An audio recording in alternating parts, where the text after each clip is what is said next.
Hi, it's Kevin, and welcome to the tutorial on Zelle Chapter 11, Exercise 2. We're doing the one from the book.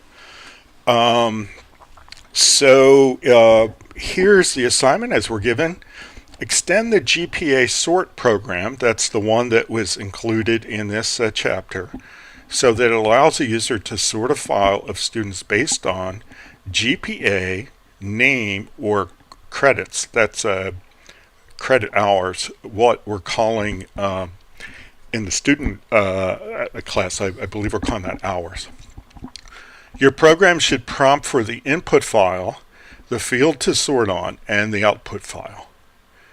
Okay, so sometimes it's challenging to figure out how to do a tutorial that kind of gets you started and demonstrates the skills without giving away all the fun, right? So here's what I'm going to do. I'm going to do part of this, and I'm going to leave you on your own for the rest. So this might be something where you want to follow along. Then you would have the code that you would complete on for the actual exercise. Okay. So we need the code from the chapter. Where are we going to get that? Well, you may remember back in week 1. Let's go back on week 1 in the schedule. I gave you the code examples from the Zelle 2nd edition book. So if you don't have access to those yet, you want to download that. Download the link file. And I have a directory where I keep things for this course, and I'm just going to take that link file, which I'm going to pick up out of downloads off of my dock. Okay, and there it is, code examples from Zelle 2E, zip. So here on the Mac, I double click it to unzip it. And here is a folder called code. That's what was inside. And I want what's in chapter 11. And what I'm going to want to do is I'm going to want to have a project. So let's go find my project. I'm in PyCharm Edu, and I've created my project. I have one for the tutorial, but you're probably going to be working in your the one for your assignment, right? And what I want to do is I want to copy in the files that I'm going to want to modify. So let's go back to the Finder, and here's how I remember it.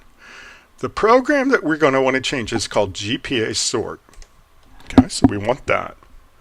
Okay, it uses a class and some other goodies from a file called GPA. All right. It has an input file called students.dat, and it has an output file called sorted.dat, and we're going to want to copy all those in. Okay, so let's do that. I'm just going to copy 4 items, and I'm just going to go over and I'm going to right click on the big folder at the top of my project, and I am going to paste in these 4 files and confirm that I want them to go into that folder for that project. And it happened to open up gpa.py. Now before I do anything at all, okay, I'd like to keep an original copy of this GPA sort. Okay, and I'd like to create I'd like to start to work on my own copy, right? So I want to give it a new name. I'm just going to call it Chapter 11 Exercise 2. So I'm going to copy, and I'm going to paste it back up here in the same directory. And I'm going to call this Chapter 11 Exercise 2, and I'm going to do that. Okay, that's good. So I always ought to be able to go back to GPA Sort and have a fresh copy, especially if I get into trouble. I delete some code that I realize I wanted. You know, I want to go back and confirm how the original test ran, any of those things. Okay, so let's actually change this little comment up front. Call it Chapter 11, Exercise 2. But before we do really anything substantial to change this, let's make sure the code as it's been given to us actually runs. Okay, let's see. Now, how does it run? Okay, we run this. It prints out a message. Okay, it asks us for the name of the input file. It reads the input. It sorts the result. The result is in a list. Sorts the list. And then it prompts for the name of the output file. And then it writes the contents of the list out to the output file. And then it confirms that it's done. Okay, and then let's look at the data. Students, dot date, 5 students, 1, 2, 3, 4, 5. We've got 2 values after the student name. Okay, that makes sense. Okay, that is the number of credit hours, something that we've been calling hours in that class, and they call credits in the written text of the exercise. And then we have these quality points. So those are the 2 data items. And you can see here that we do have some where they've got fractional amounts. So these are all going to have to be floats. Does that make sense? And what order are these in right now? Well, they seem to be in alphabetical order by name. A, C, D, J, S. So that's how we start out. Now, when we run it, we should be getting, because this has already been run by the course creator, when we run this, let me get my students a little bigger too. Sorry, I keep forgetting to make things big for you guys. Good. So we look at the sorted one. It's A, D, J, S, C. It's not in alphabetical order anymore. It's in order by something else. And what I'm going to tell you is not in order by anything here. It's in order by GPA. Okay? Because this is GPA sort. Interestingly, GPA is not stored in a student class because you can calculate it from the 2 values we see here. So we never store it. Okay? It would be redundant information. So even though this is sorted in order of GPA, you don't see the GPA here. Oh, that's interesting. Why don't we run this and see if we get back still A, D, J, S, C. Okay, so let's go back to our program here, and we're going to want to run it. Okay. Okay, we're going to want to run it, and let's say run it and make this a little bigger. Okay. And what's it called? It's called students.date. Okay. And what's the name of the output file? Well, sorted.date. And it says it's been written to the output file. Now, in this editor, which is pretty sharp, you can usually just go up to the file that you have, and it's been refreshed. This is a pretty smart editor. And what is it? Yeah, it's an ADJSC order, so very good. Okay. Now, how do we know that this is actually in GPA order? Because we can't see GPA. Okay. Well, let's upgrade the program to print the GPA for each of the students. Well, where could we do that? Well, I would say when we are writing out the lines to the output file, okay, this would be a great place. Oh, that's read students. This is write students. So here's where we're writing them out to the output file. After we do that, let's just print the name and the GPA. Well, how could we do that? Well, it turns out that in this loop here that writes the students out to the text file, the .date file, DAT, which is just a text file format. This is a good place to do it. This, we can refer to each student object in turn with the index variable s. So let's say print s.getName.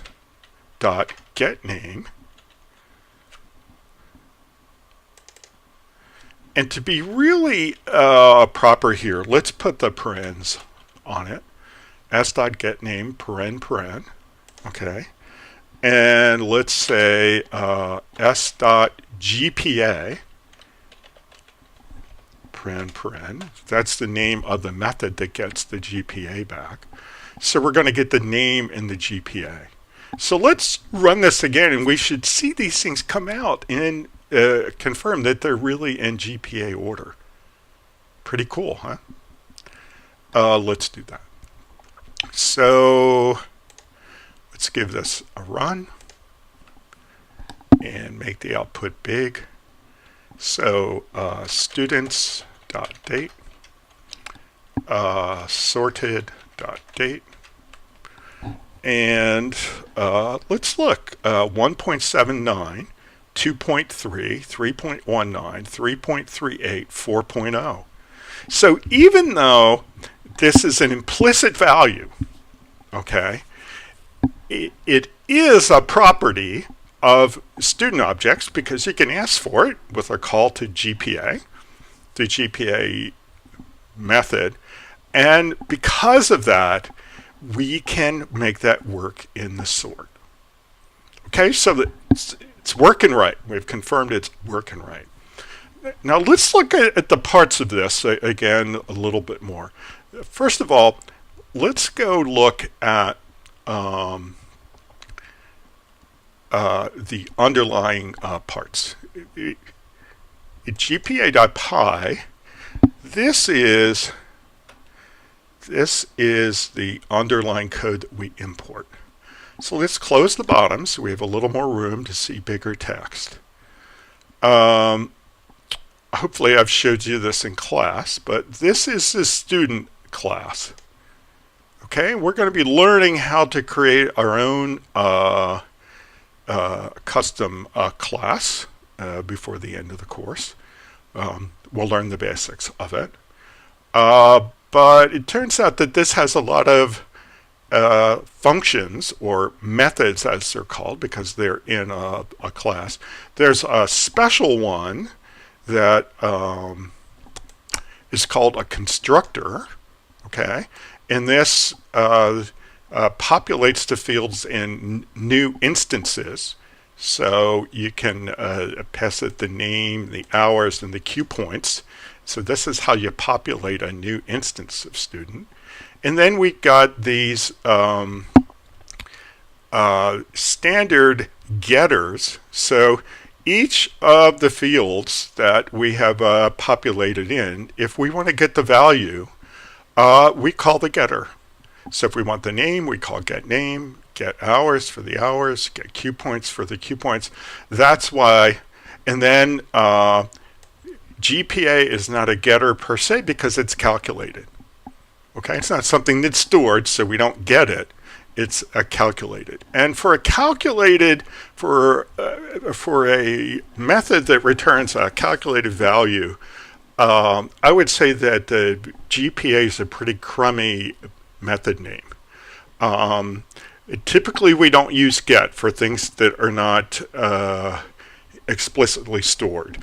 But calculate, calculate GPA. That would be a better name for the method than we have right now. But it's not our class as it sits, so we're going to leave it there. And it just calculates Q points divided by hours. And all these things that say self, they refer to fields in this class instance. So the fields for each instance of the class are called instance variables. You can think of the class as kind of a blueprint, okay? So the student class is a blueprint for creating any student object, okay? And sometimes I will say that you can think of the class as the cookie cutters, and you can think of the instances as the cookies. So the cookie cutters are kind of a shape, right? And you can kind of stamp out new instances. And when you do that,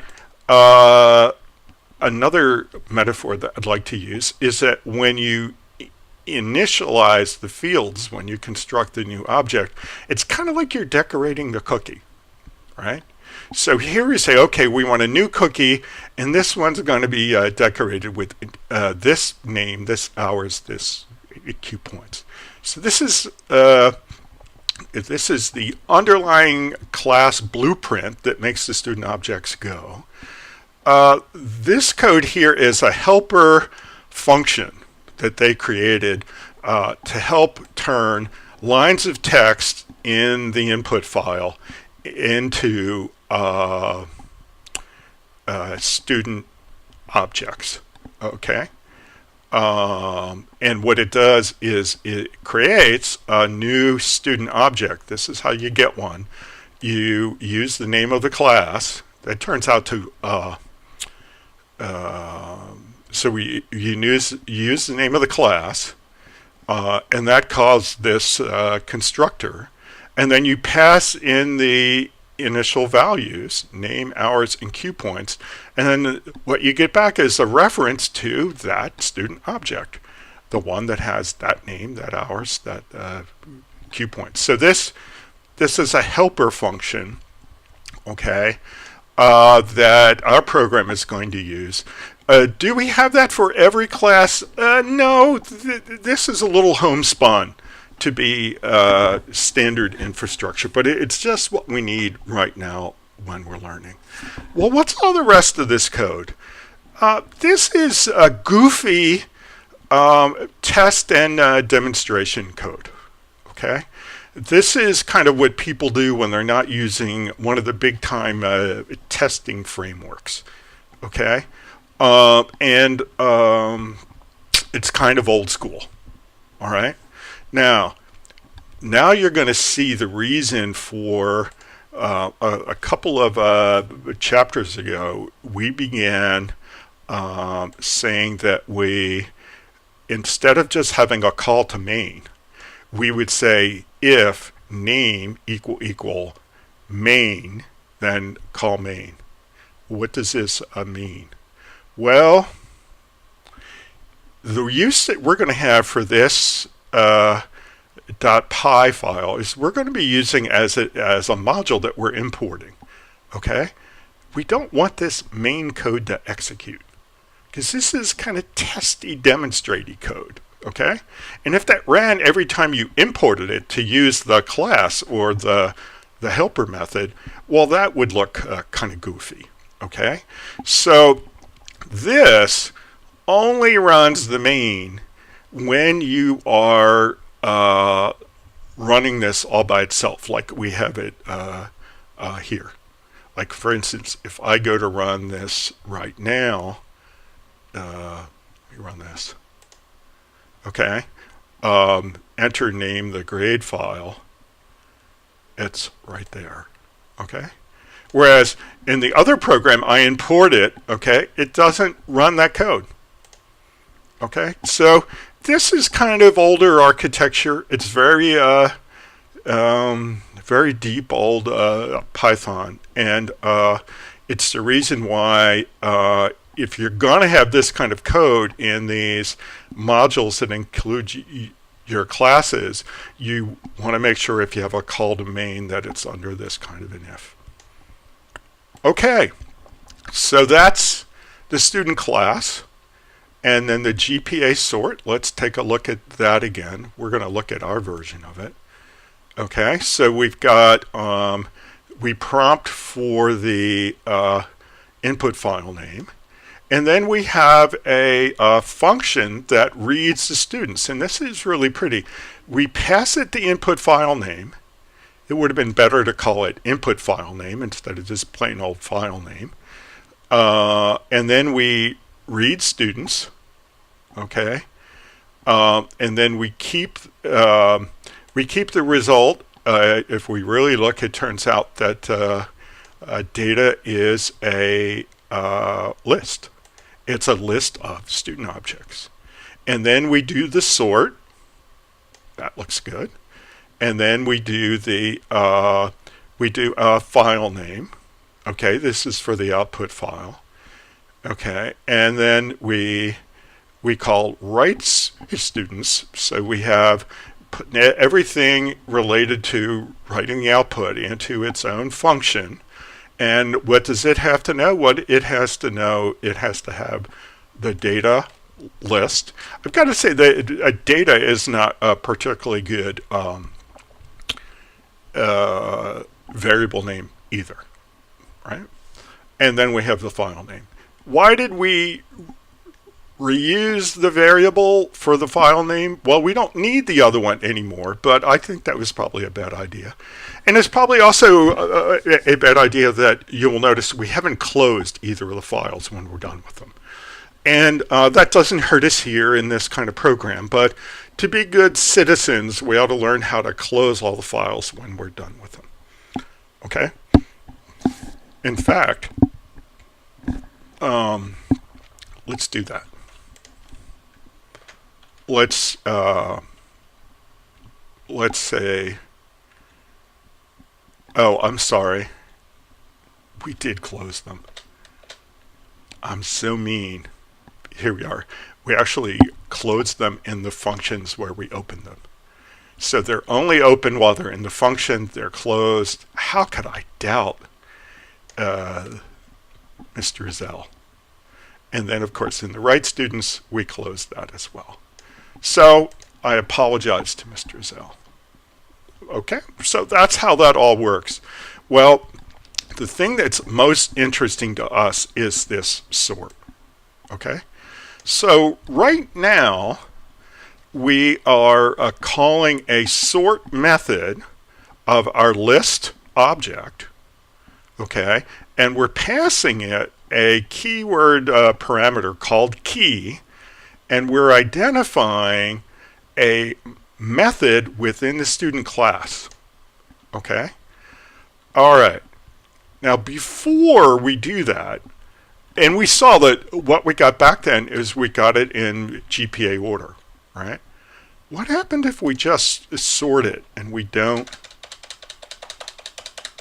provide anything at all? Let's see how that looks. So let's give it a run. Okay. Let's say student's date.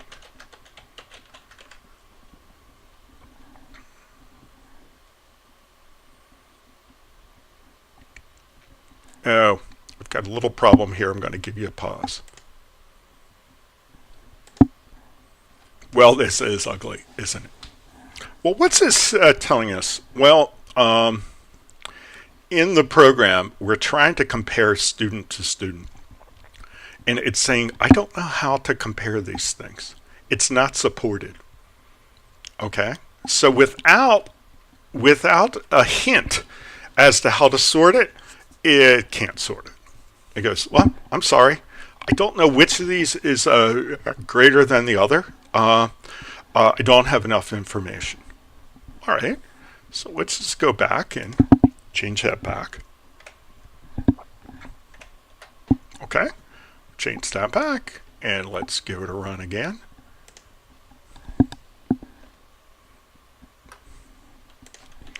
Students date and sorted date. and that runs just fine. And of course, it's sorted in GPA order. So what are we passing it? Well, we're passing it a parameter, and this is what's really interesting. This is the name of a method, okay? So in Python, unlike many other languages, it turns out that functions and methods are what we call first-class objects. You can do anything with them that you can do with any other kind of object. You can even pass them as a parameter. This is very powerful stuff, okay? And I would warn you that this is the kind of stuff that you want to use sparingly. Well, what are we doing here? Why are we passing a function? In this case, it's a method because it's defined in the student class itself. But as we're going to see in a minute, we can actually pass a function we're going to write ourselves. Why would we pass a function or a method? Well, what we wanted to do is this is a pattern that in object-oriented analysis and design, it's called the strategy pattern. What we're passing it is a strategy for doing the work that it has to do. So the work that it has to do is a sort, okay? And the function that we're going to pass it is going to give us a strategy for sorting.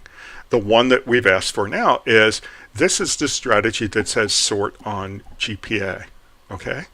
We need to come up with expressions that are strategies for sorting on name and hours, okay? Okay. Well, I am going to not do name and hours because we have a third one. We have one on Q points, right? So I'm going to do Q points. So how are we going to do this?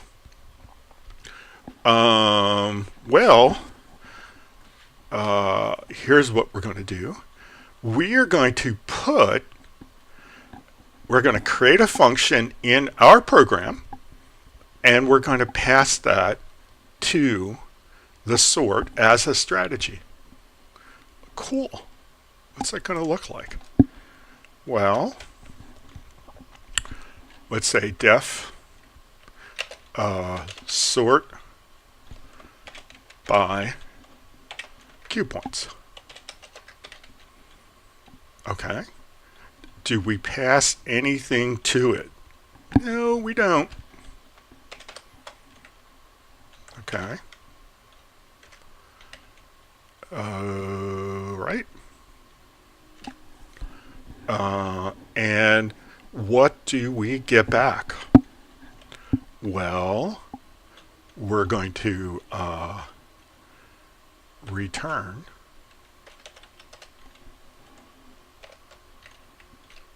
you don't have to put that into parens in this wonderfully flexible language.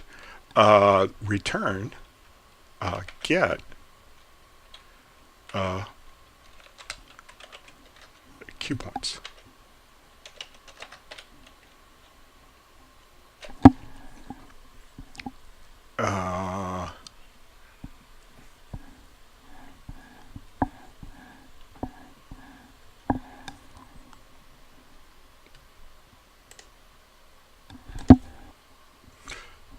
Okay. We'll get Q points for what? Well, get Q points for this student object. So we're going to pass anything? Yeah. We're going to pass the student object. Okay. And let's be clear that this is just some arbitrary student object. Okay. And then this is going to return some student get Q points paren.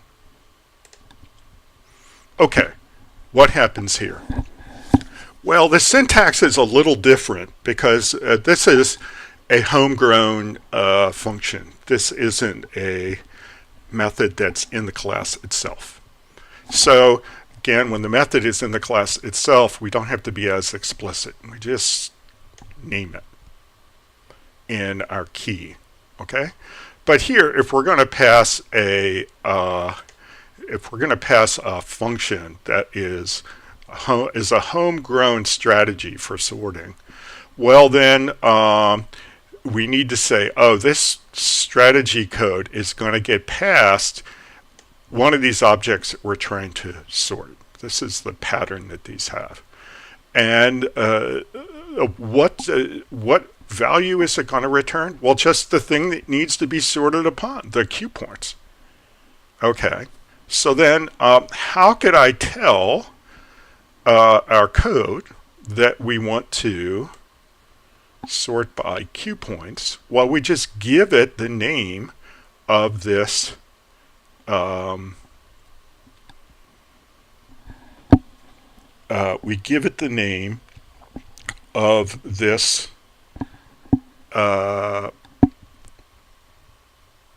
function.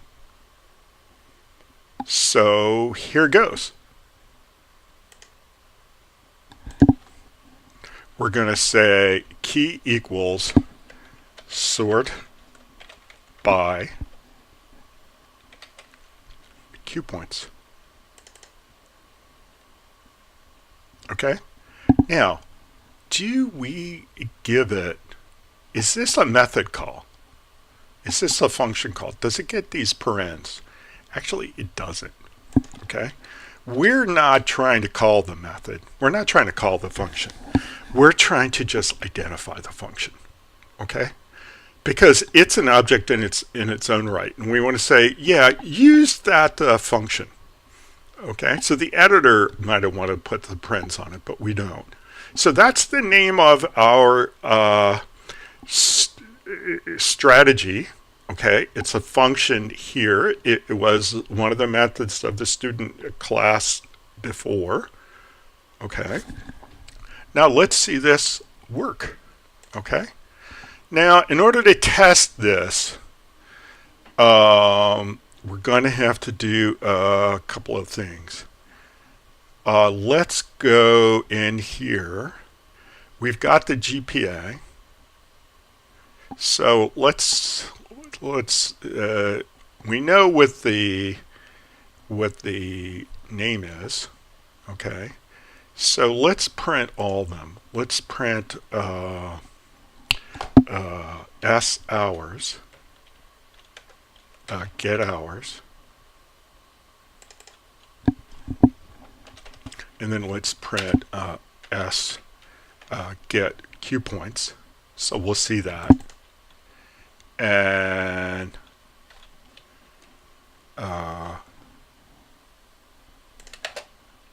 that needs a paren. And then the last one is S GPA. So we're going to get the name, the credit hours, the Q points, and the GPA. Okay. Now you're going to need to be able to do it on the basis of the GPA, the credit hours, and the name. Mine's going to work on the Q points. Okay? And so it should come back in Q points order. Let's see if that works. All right. Let's give it a run. So let's make the text big so you guys can see it too. And let's call this students.date.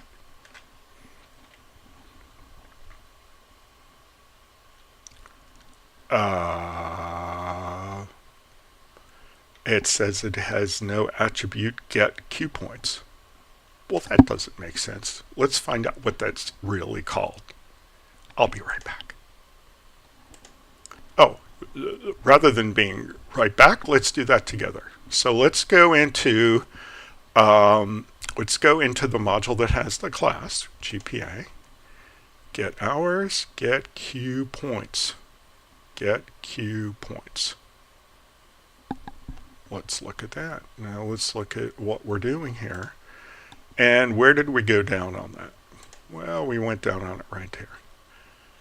Q points. Q points, I think, has a capital P.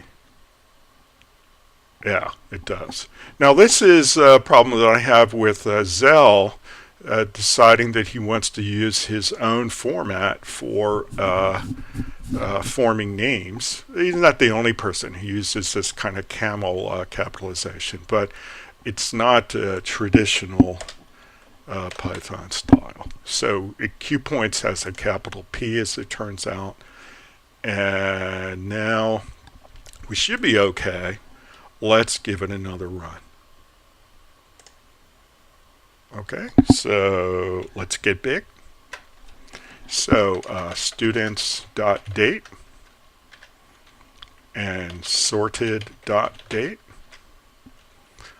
Okay. Now let's see. Are they in alphabetical order? No, by name. D, S, J, A, C. Definitely not. Okay, and where are the Q points? Well, they're not the first one. That's the hours. The second one is the Q points. So 41.5, then 125, then 155, then 228, then 400. That's beautiful. That's right in order. Just what we need. Okay? So, what do you have to do from here? Well, you have to use my pattern. You have to use my approach for how to create a strategy. You already know the way to express the strategy for GPA. Just have to go back and look at the original code. We replaced that. Okay. You don't need this one by Q points because that's not one of the three ways you want to sort it. So the code for sorting by GPA you ought to be able to find in the original version of the file, and you ought to use this kind of approach to come up with a sort by name, and you use one for sort by credits, which again here the credits are called hours because they're credit hours. Okay, and of course you're going to have to prompt for that. And then when you go to sort, well, looks like an LF to me. Okay? And then you'll be all set. So I think you're still going to have some fun. I haven't taken all the fun out of it, but hopefully I've taken the wandering out of it. I wish you luck, and I'll be back next time. Bye-bye.